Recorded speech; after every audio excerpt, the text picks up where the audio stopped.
All right, so Vladimir Tarasenko, which I didn't notice him last night. And I got to be honest, like I did. he played 13 minutes, right? 13, 12. The second fewest minutes among forwards last night. I noticed him. Well, okay. So, by the way, no shots on goal, zeros across the board. He did have one hit. I think it was his own player, but he did get registered for one hit. What did you notice?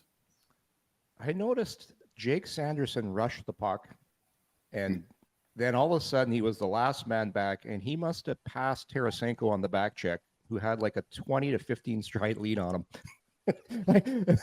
I know he's a great skater, Jake Sanderson, but I'm like, come on, like back check. So that was just the one thing. But as far as the game went, he looks like a player that's kind of waiting to get open and waiting to use that great shot of his. And he looks like an opportunist.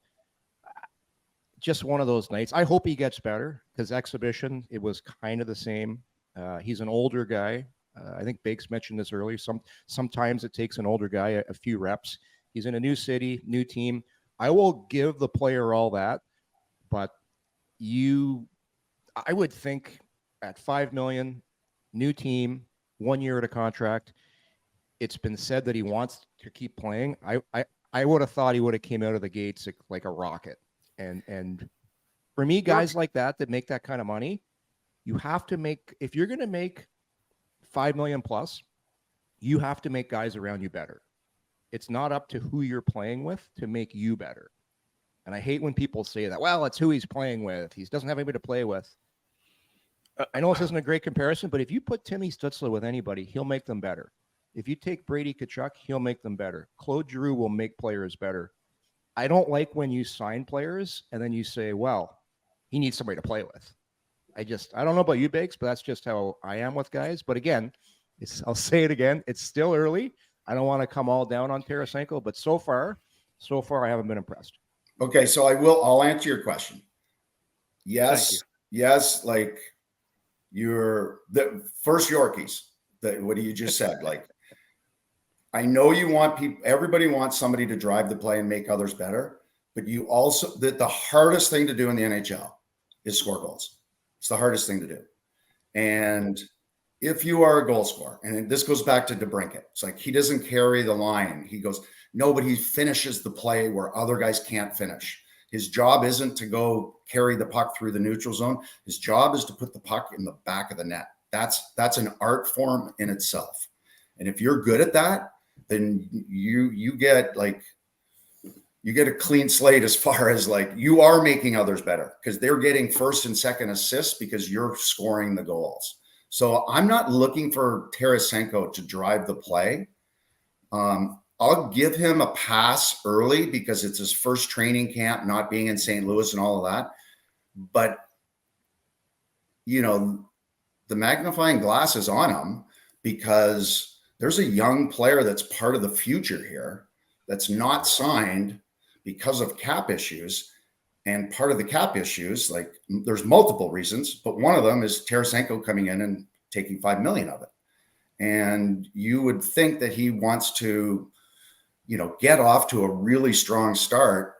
And if you're not going to score, you still have to provide value in some other way. Yeah. And he didn't do that last night.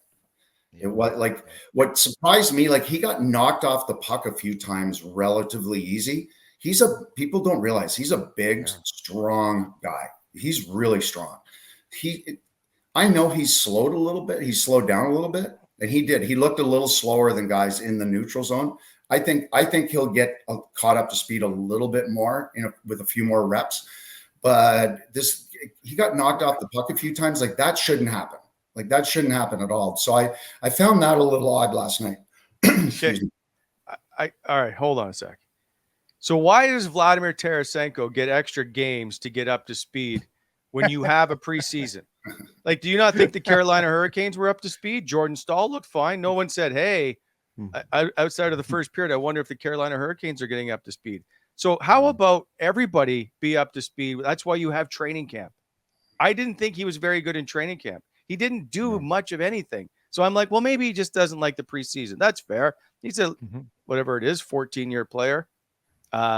He didn't look good last night at all, and that's my concern. Very apathetic in his play. You go And first. by the Bakes. way, he's not a third line player. I don't know why you're playing him as a third line player. That's a concern for me. Well, here's the other thing too. I think the narrative that he's a 40-goal scorer, because we're getting 40-goal scorer Vladimir Tarasenko. That was a while ago. Yeah. I'm of the mind of, well, what did you do in your last year? He got 18. So I look at him more as a mid-20s guy. I think people that are expecting 40, 30 plus, I don't think that's realistic for where he is at his career right now. If you can get you in the 20s, I'm happy with that. My thing is, and what Bakes, you kind of hit on it, especially in today's game. This is what I find one of the biggest difference in today's game. And I go back to when I played and Bakes played. There's a lot of guys that cheated on the ice because guys didn't back check as hard. There wasn't as much time and space. So you could score goals, but nowadays you can't cheat the game anymore. If you're cheating, you're coasting, you're watching, you're going to get exposed and you're going to become a liability to your team. I'm not saying he was a liability last night, but I just want to see more. Like I said, to your question, Wally, yes, preseason is for getting ready, but I'll cut him some slack because he's also getting used to new teammates, new line mates. And that does make a difference of how does this guy like a pass, and they're getting used to him. So I'll cut him a little bit of slack there. I just, the slack isn't that long. It's not that long because number one, this team can't afford to wait for somebody they sign to get going. So the slack is there, but it's not that long.